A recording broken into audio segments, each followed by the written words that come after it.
बिस्मिल्लाहिर्रहमानिर्रहीम। अस्सलाम वालेकुम नाज़रीन। किसी देहात में एक नाबीना बुढ़िया और इसकी बेटी रहती थी। बाप के मरने के बाद इसकी बेटी ही बुढ़िया का वाह सहारा थी। बुढ़िया ने अपनी बेटी से कहा, बेटी तुम मुझे बहुत अजीज़ हो। मैंने कुछ पैसे इकट्ठे कर रखे हैं और 10 तोले सोना भी तेरे जहेज़ के लिए संभाल रखा हुआ है। मेरी ये ख्वाहिश है कि तेरी शादी हो जाए और शादी के बाद तो मुझे किसी ओल्ड हाउस में भेज दे। बेटी अलीना ने अपनी माँ से साफ साफ कह दिया कि मेरी ज़िंदगी में तो ऐसा मुमकिन नहीं है कि मैं खुद तो अपना घर बसा लूँ और अपनी माँ को ओल्ड हाउस भेज दूँ। तकरीबन हर रात माँ और बेटी में यही बहस होती थी। माँ शादी की नसीहत करती जबकि बेटी इनकार कर देती। एक रात बुढ़िया के घर चोर आया।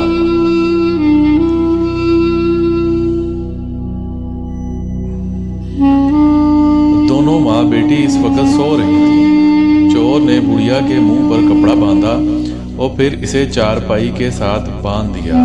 फिर इसकी बेटी अलीना को कमीज से पकड़कर बुढ़िया से कहा, घर में जितना भी माल और जेवर है मेरे हवाले कर दो, वरना तेरी बेटी को बेआबरू कर दूंगा।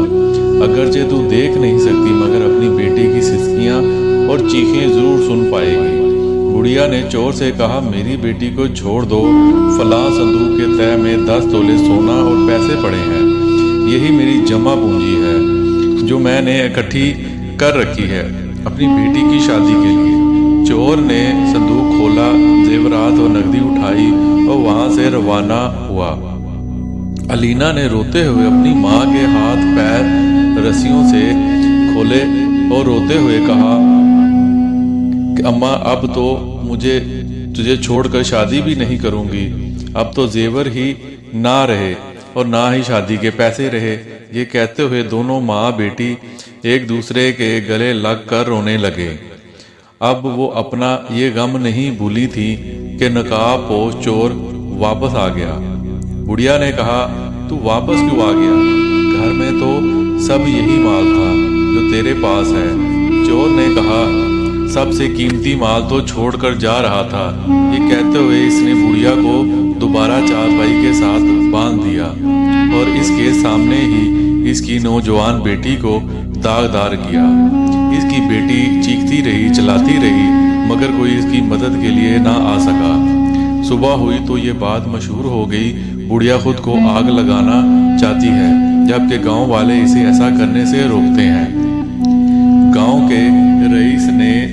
गांव के रईस जब तक ये खबर पहुंची तो बुढ़िया के पास आया और इसे सब्र की तलकीन की। बुढ़िया ने गुस्से से कहा, अगर तेरी नौजवान बेटी को तेरे सामने ही आबरू किया जाए तो क्या तू सब्र कर पाएगा? 24 घंटे में मुझे मेरी बेटी का मुजरम चाहिए, वरना मैं खुद को आग जरूर लगा दूंगी। चौधरी साहब ने जब ये सुना तो इसकी आंखों में आंसू आ गए। इसने बुढ़िया की बेटी के सर पर शफकत बड़ा हाथ फेरा और वादा किया कि 24 घंटे के अंदर तेरी बेटी का मुजरम तेरे सामने होगा। चौधरी ने बुढ़िया से कहा कि तुम मुजरम को पकड़ने में मेरी क्या मदद कर सकती हो? वो कहने लगी, बेटा मैं इसका आवाज़ नहीं भूल सकती, बाकी इसकी शक्ल ना तो मैं देख सकती थी क्योंकि मैं अंधी हूँ और ना अलीना देख सकती थी क्योंकि इसने चेहरे पर नकाब बांधा हुआ था। चौधरी ने आधी रात के वक्त अलीना से कहा कि जोर जोर से चलाओ। अलीना ने चीखना शुरू कर किया तो चोर ने अपने आदमी मुख्तलिफ घरों के बाहर खड़े कर दिए।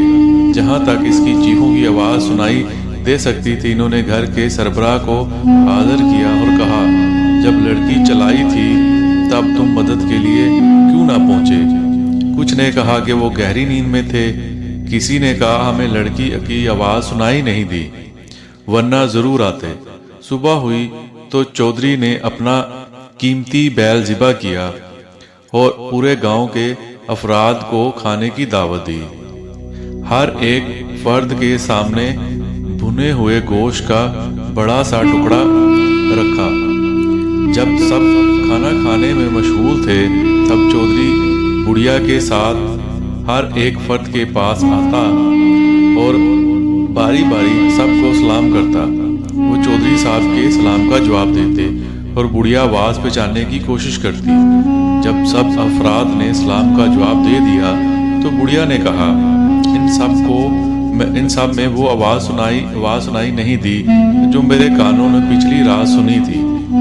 चौधरी ने अपने ख़ास मुलाजिम से कहा कि गांव का कोई फर्द रह तो नहीं गया। मुलाजिम ने कहा, अम्मा मस्जिद के अलावा सब लोग दावत में मौजूद हैं। चौधरी ने इसे बुलवाया और बुढ़िया के सामने इससे बात की। बुढ़िया ने रो कर कहा, खुदा की कसम ये वही आवाज़ है जो मेरे कानों ने सुनी थी। अम्मा मस्जिद को पुलिस के हवाले किया गया मगर इसने अपने जुर्म का एतराफ़ ना किया। जब मार बर्दाश्त ना कर पाया तो बोल उठा कि चोरी मैंने ही की थी और इस चोरी की जिम्मेदारी तमाम गाँव वालों पर आयद होती है, क्योंकि ये मुझे माहाना 5,000 देते थे। इस महंगाई में इस मामूली तरह पर गुजारा बहुत मुश्किल था। चौधरी ने कहा, तू लड़की को दागदार करने के लिए किसी को जिम्मेदार ठहराओगे? अम्मा मस्जिद कहने लगा, शैतान मुझ पर गालिब आ चुका था तो मैं इसके फ्रेब में आ गया। चौधरी ने कहा कि काश तू चोरी करके वापस ना आता, मैं तेरी तनख्वाह बढ़ा देता, तुझे माली तौर पर मजबूत करता, मगर तू मुड़ कर वापस आया और एक लड़की की इज्जत भी खराब की। इस गुनाह की माफ़ी नहीं मिलेगी। इसे पुलिस के हवाले कर दिया गया और अलीना की शादी चौधरी ने अपने बेटे के साथ कर दी और बुढ़िया को माँ का दर्जा देकर अपने घर में ही ठहरा दिया। नाज़रीन, अगर आपको आज की हमारी वीडियो पसंद आई है तो वीडियो को लाइक कर दें और दोस्तों में शेयर कर दें और हमारे चैनल को सब्सक्राइब कर दें। हम आपसे इजाज़त चाहते हैं। अल्लाह हाफिज़।